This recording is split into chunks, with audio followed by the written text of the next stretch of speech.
everything revolved around William and Harry. A role that was both her destiny and her greatest achievement. Diana completely changed royal motherhood, completely turned it on its head.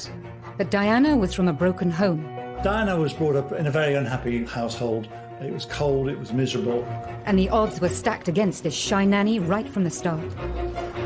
Married into a family firm shackled by tradition, with a husband ill-prepared for fatherhood. Charles, basically brought up by nannies. A princess who was never afraid to break royal protocol. She was setting the standards for her children.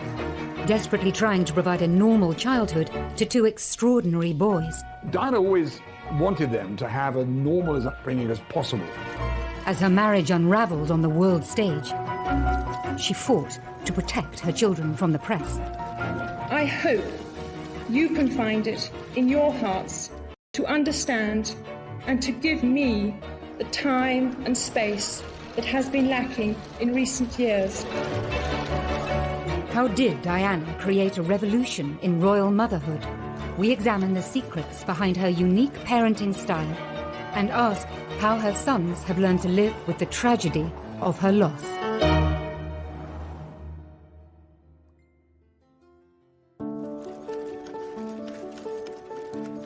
She adored her boys. She'd come in the door and she'd say, "Where are my boys? What are my boys doing?" Princes William and Harry were the centre of their mother's world. Her approach to motherhood was completely different to anything we'd ever seen before.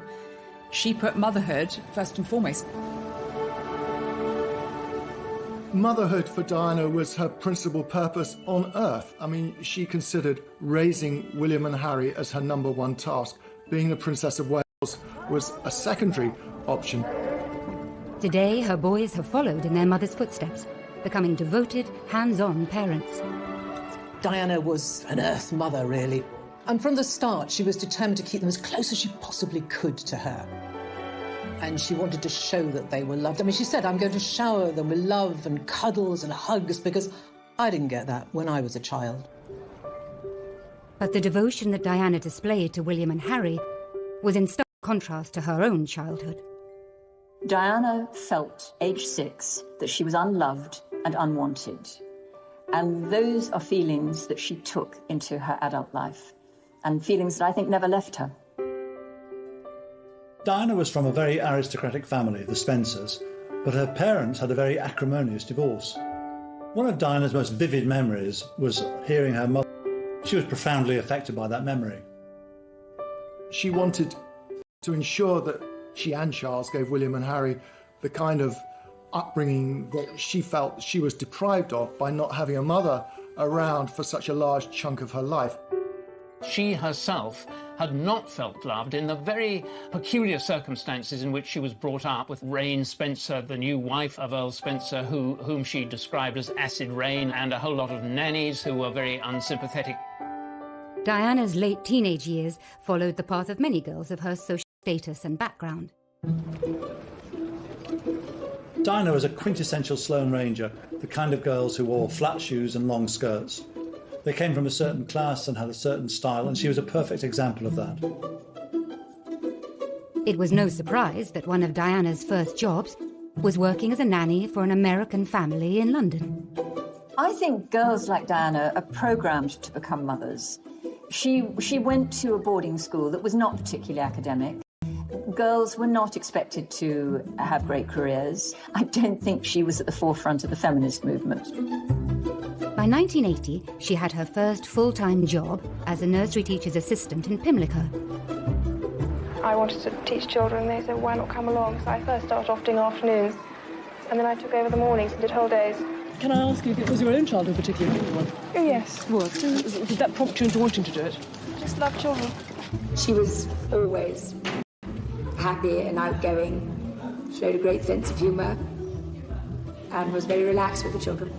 From the minute she walked in, you could tell that she had a really genuine love for young children, particularly the very small ones. And anyone who arrives with a baby, you could guarantee that she would be there to feel the baby.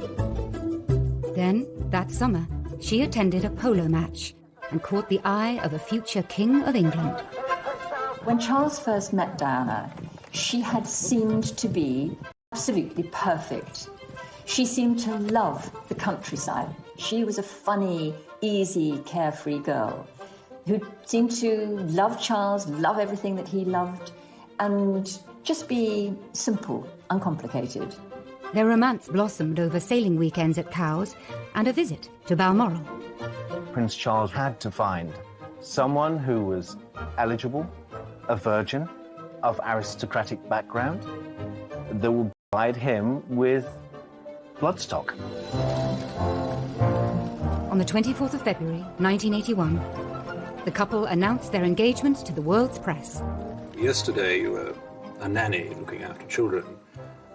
Now you're about to marry the Prince of Wales, and one day you would to make all of a sudden the transition. It is, but I've had a small run out to it all in the last 6 months. And next to Prince Charles and I can't go wrong. Bear with me. You'll miss looking after the children? Yes. Well, they certainly miss you, won't they? Hope so. And I'm amazed that she's been brave enough to take me on. And I suppose in love. Of course. Whatever in love means. On the 29th of July, 1981, Charles and Diana married. The most iconic wedding of the 20th century. Prince Charles and his bride, the new Princess of Wales, acknowledged the roars of delight from the huge crowds from the balcony of Buckingham Palace. When I asked Diana about the wedding, she told me that she felt that she was a sacrificial virgin lamb, sacrificed on the altar of monarchy. Her prince in shining armour did arrive and carry her off, but not to a fairy tale. Really, she became a broodmare. Just over 3 months later, Diana was officially pregnant. The princess was, for once, rather coy with the photographers. That your Royal Highnesses are to be blessed with a child. As soon as Diana became pregnant, she really did come into her own, because she always wanted to be a mother. And as soon as her baby arrived, that was it. She was setting the standards for her children. The arrival of Diana's first child breached royal protocol for direct heirs to the throne.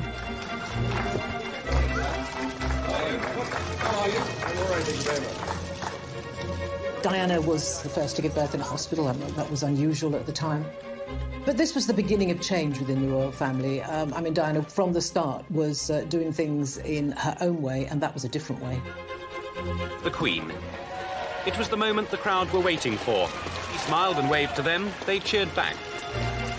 The Queen had given birth at Buckingham Palace, and that was considered the norm in those days. This was a surprise for the royal family when the royal surgeon was told that he wasn't to deliver the baby, and someone else would. 1-0 to Diana. Diana had broken the rules and won. But she was soon to discover that being a royal mother would become a series of battles that would ultimately end in all-out war.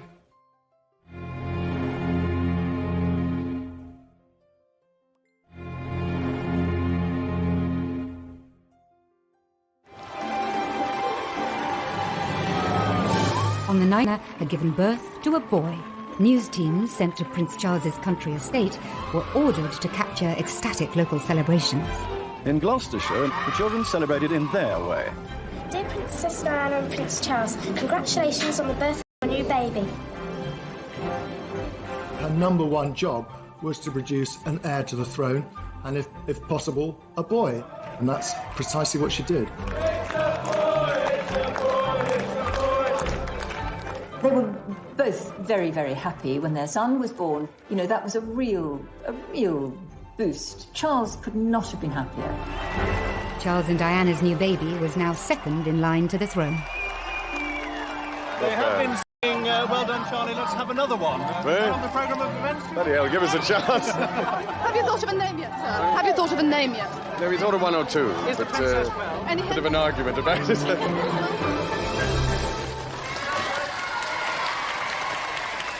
Charles's choice for names for William were Arthur or Albert or something quite old-fashioned.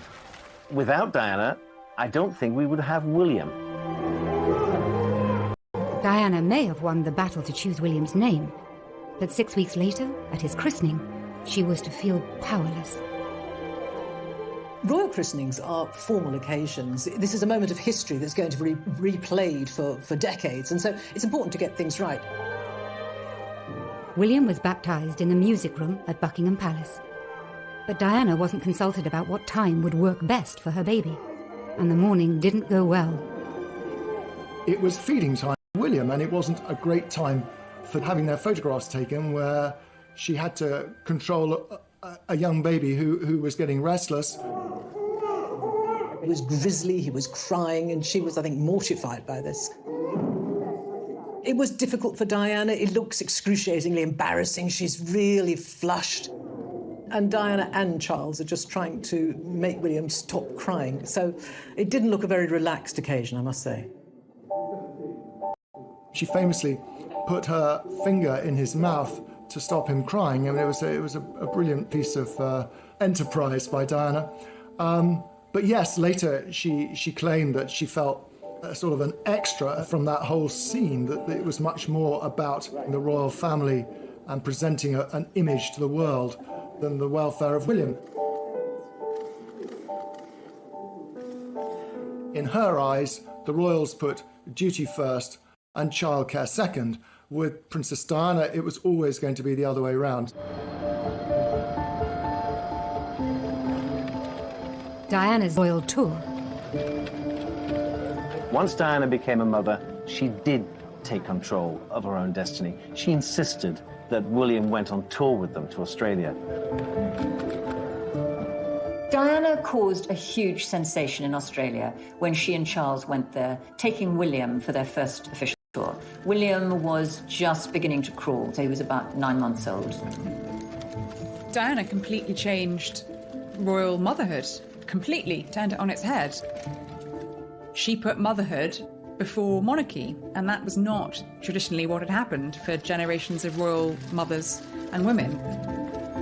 Ladies and gentlemen, this evening I couldn't possibly stand here and speak without mentioning our small son, William. I hope that his presence here has helped to provide that family feeling, which I know my wife and I feel is so important. For Charles, Diana's hands-on approach to mothering was worlds apart from his own upbringing. Charles really didn't have an ideal role model as a family, because his mother, though I'm sure the Queen loved him very much, was away working for so much of his young life. I think he was only 4 when his parents went on a 6-month tour of the Commonwealth, and he was left with the grandparents and with the nannies. From Lime Street to Euston, where the Queen with Princess Margaret and Prince Charles were waiting. Charles came to greet his mother after her return from a long tour abroad. And it was as though he was part of a delegation meeting the Queen, instead of being her son, whom she hadn't seen for such a long time. So rather than kissing him and hugging him and showing human emotion, the Queen felt that she had to shake hands with him. And in a way, that's who the royal family are. They don't show their emotions in public. Both the Queen and the Queen Mother came from a very different world. In a world where children were pushed away into the royal nursery and brought up by someone else, and they were just brought out at certain times. Prince Charles and Princess Anne famously had a life up in the royal nursery, so very rarely did the Queen see them. They'd be brought down at tea time. A tartan rug will be spread on the floor with a few toys, and children are placed very nicely so that Granny can have 5 minutes with them. Diana broke the royal mould in the sense that she dispensed, to some extent, with the whole nanny state. She breastfed her children, she put them to bed herself, she Prince of Wales decided to provoke some action, first with a handkerchief and assorted noises.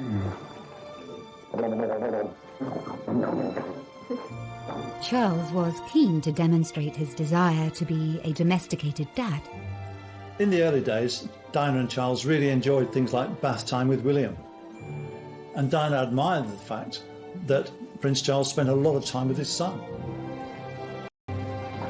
Charles understood the need to love. He did love. He understood the need to be secure. But again, I just don't think he didn't have the role models. I think it was Charles especially saying he handled his role.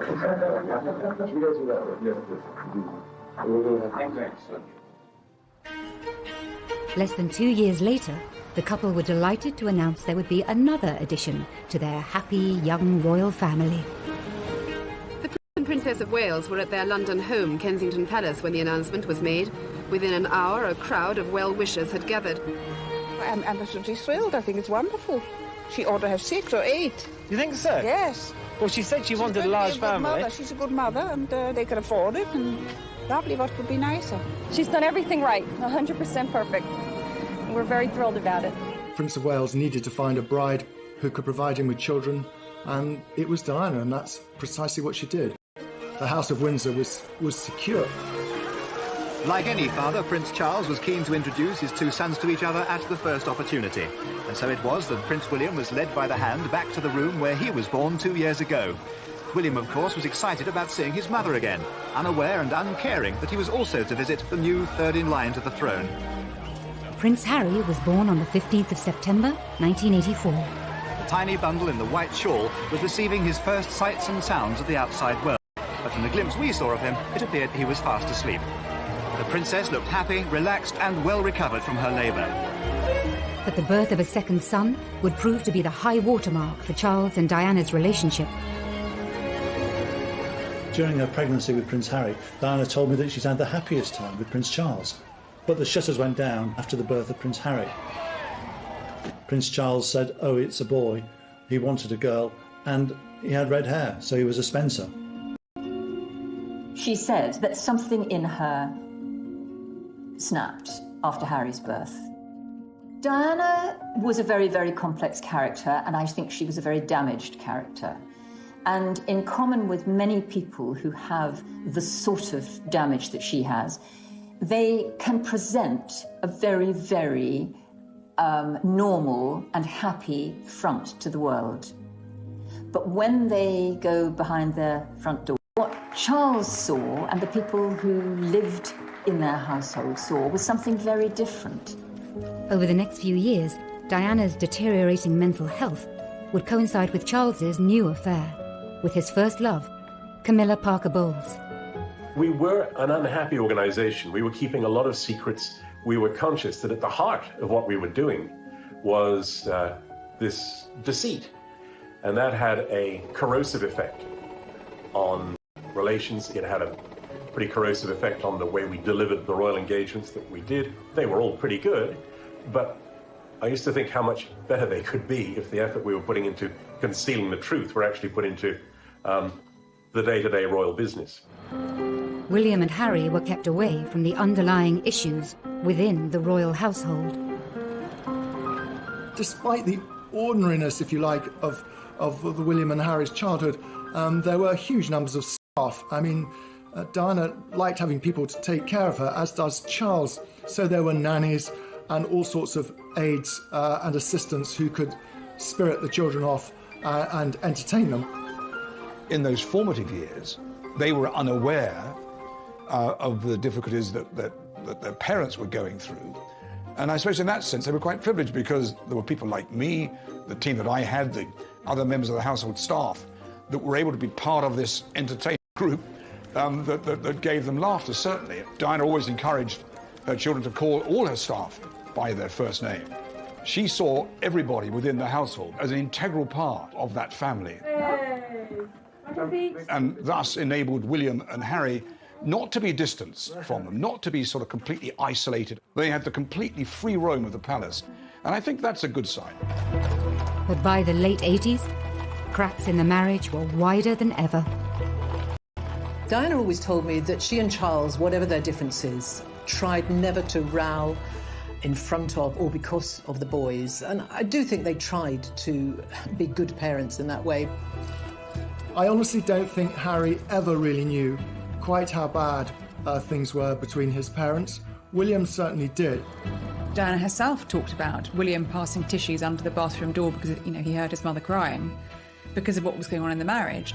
And him declaring that he wanted to be, when he grew up, he wanted to be a policeman so he could take care of mummy. I mean, enchanting sort of anecdotal evidence, but nevertheless, it was evidence that William was aware that something wasn't quite right. I think William and Harry were protected during this time because they were away at school. I'm sure it's much the same as many people who go to boarding school. They don't really know what's happening to their parents on the outside. She sprinted past the other mums to finish a close second.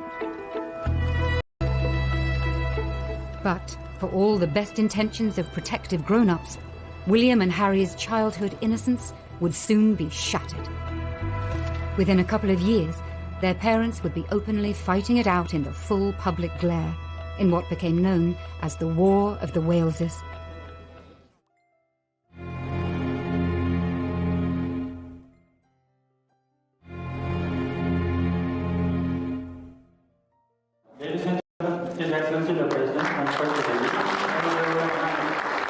In 1992, Charles and Diana toured India and Korea. It proved to be a PR disaster. Diana appeared to be reveling in revealing the cracks in her marriage, with missed kisses, isolated photo calls, and moments of misery. In the UK, a series of newspaper stories had created a tabloid feeding frenzy. The scene is now set for a major circulation war between the tabloid newspapers, at the very centre once again, the private lives of the Prince and Princess of Wales. Now the boys were older, more aware. The breakdown of their parents' marriage could no longer be hidden from them. It was very difficult for William and Harry to have to listen to their parents' marriage disintegrating in public. It must have been a nightmare for them. The Queen was forced to step in, and by the end of the year, the boys' parents decided to formally split. The separation was announced by the then Prime Minister John Major. It was a very defining moment for the entire world to see. It is announced from Buckingham Palace that, with regret, the Prince and Princess of Wales have decided to separate. Their Royal Highnesses have no plans to divorce, and their constitutional positions are unaffected. This decision has been reached amicably, and they will both continue to participate fully in the upbringing of their children. I think the boys were very unhappy and sad when they separated, but they knew it was coming. I mean, Diana told them, and Charles spoke to them too, about what was going to happen. So during the week, the boys would still be in their same bedrooms at Kensington Palace, and every weekend they would then go to Highgrove for the weekend anyway, and that sort of routine carried on. And at one stage, one of the boys said to Diana, actually they were now getting double everything because they got 2 holidays, 2 skiing holidays, 2 summer holidays. And of course they were sad, but William certainly realised that his parents just no longer could live under the same roof. I think Harry said he didn't see enough of either of his parents because they were constantly shuttling between the two as the separation happened. They both saw a lot of things that a lot of young children aren't. Public and private pain that her boys were exposed to. Diana then made a shock announcement, inspired in part by her desire to give more time to her children, away from the spotlight. When I started my public life 12 years ago, I understood the media might be interested in what I did.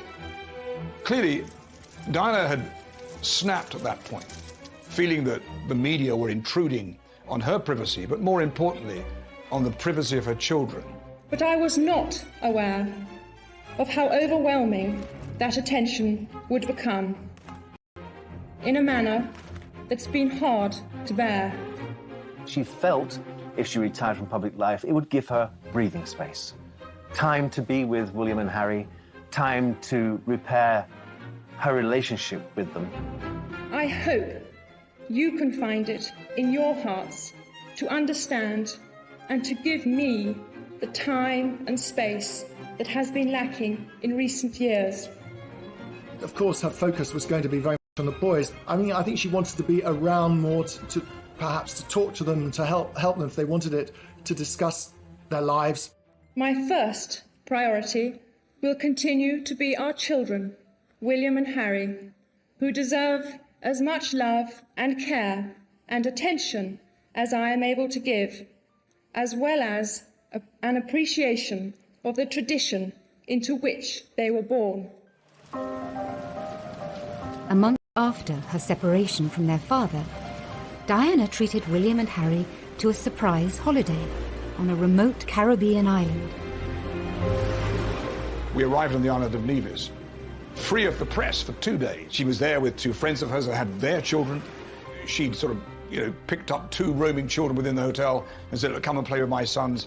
They were the same age group. She became the sort of the Pied Piper of Nevis for a while, just gathering in these people from this small plantation inn. I've always said that this holiday with Diana's friends was probably one of the best holidays that she'd actually had. This is a rare glimpse of the real Diana, seen here with 8-year-old Harry, now removed from the restraints of royal protocol and hidden from the gaze of the press. Diana is free to be the fun-loving, hands-on mum. This was a new chapter for Diana as a mother. She and Charles were now modern co-parents, sharing the duty of raising their sons. They got very used very quickly to having these 2 lives, one life with Diana and one with Charles. But of course they were as devoted holidays, they loved being with the rest of the royal family and doing all those things they did. Now that she was on her own, Diana sometimes treated William and Harry more like confidants than sons. She treated them as equals. And in many ways, they were adults before they should have been. Because of the trauma they've been through in their lifetime, they grew up very quickly. Diana was a very, very loving mother. There is no doubt about that. But I do think that she perhaps shared too much of her personal problems with them. They were children, and I think it's very difficult for a child to see a parent's raw emotions. William once very shrewdly observed about being with Diana that there's always a crisis with mummy and things are much calmer with papa. Yet there was one area of her life that Diana was determined to keep private from her sons. I think Diana would have trodden very carefully when she was introducing new men into the boys' lives. I think that was always uppermost in her mind. And I think many of her relationships were secret. She tended to conduct these relationships when the boys were away at school. She was very conscious that it would be difficult for William and Harry if there was a strange man around the house. And that actually didn't happen very often. 1 or 2 called in when the boys were there, but she treated it in a fairly light-hearted way, and the children didn't get confused by it. But when a new woman came into her sons' lives, Diana was anything but light-hearted. In 1993, Charles hired Tiggy Legg Burke as a nanny to the boys. The relationship between former royal nanny Alexandra Legg Burke, or Tiggy as she's better known, and the Princess of Wales has been the source of much speculation ever since she first appeared in royal circles. Diana was said to have resented her high-profile role as Girl Friday and mother figure to Princes William and Harry. Diana accused Legg Burke of falling pregnant with Charles's child, and was furious with the nanny for allegedly smoking constantly in front of the boys. Diana let it be known in no uncertain terms that she was extremely jealous, and she became vindictive about Tiggy Legg Burke, who became a central figure in the boys' lives after the separation. They really got on so well with Tiggy, but for Diana, it must have been hard. She knew that they were out and about enjoying themselves, hugging, sharing with another woman. A possessive Diana was determined to keep her boys in Kensington Palace, as close to her as possible. When it comes to Gordonston in Scotland, insisting on nearby Eton instead. That schooling gave William the opportunity to spend time with his schoolmates at their home, and, virtually every other day that during term time, his schoolmates were invited back to Kensington Palace.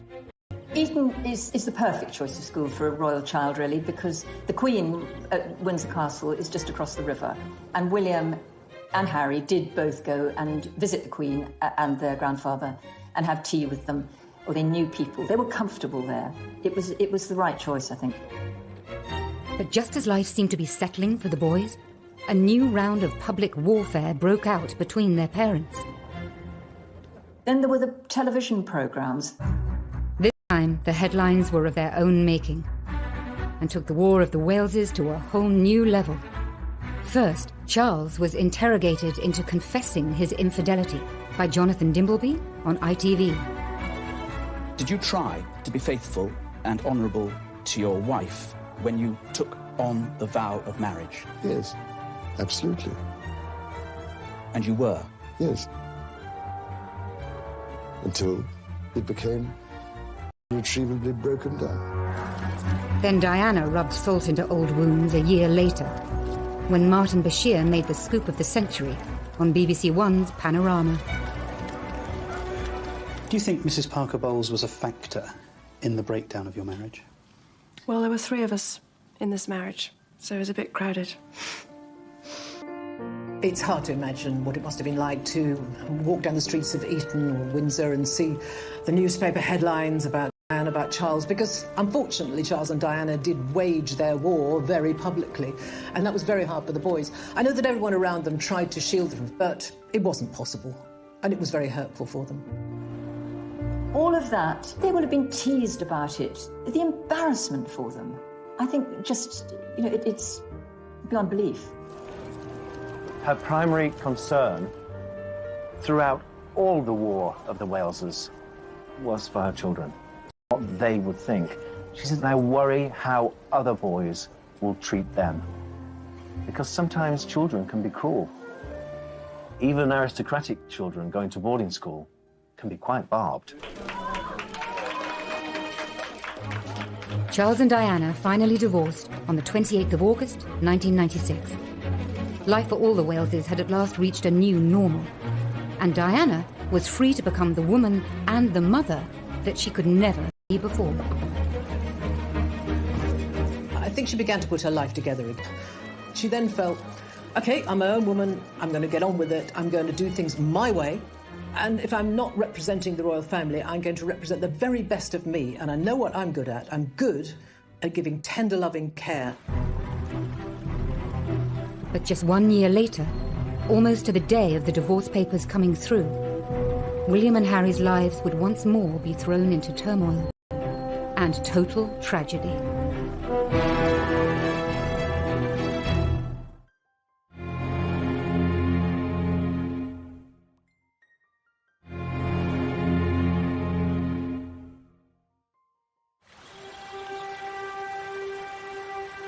On the 30th of August, 1997, a 15-year-old William and a 12-year-old Harry were enjoying the annual summer break with their father at Balmoral. That night, the last images of their mother were captured by grainy CCTV cameras at the Ritz Hotel in Paris. In saying that it isn't the way of life for me. I think Meghan is the one who has possibly taken an objective view and given Harry a way out that he was looking for before Meghan, but hadn't conceived possible. Now, both princes have children of their own. As parents, they seem to be very aware of the psychology behind their upbringing. Prince Harry can't get let go of Archie. He seems to be besotted.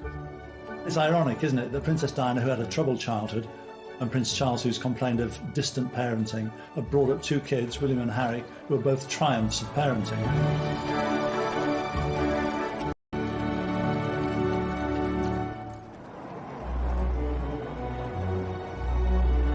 As a mother, Diana was loving, fun, and completely devoted, changing the royal family in ways that we are only now beginning to understand. She was a one-off. We are still talking about her now. Diana completely changed royal motherhood. She put motherhood before monarchy. All future royal mothers have Diana to thank for that.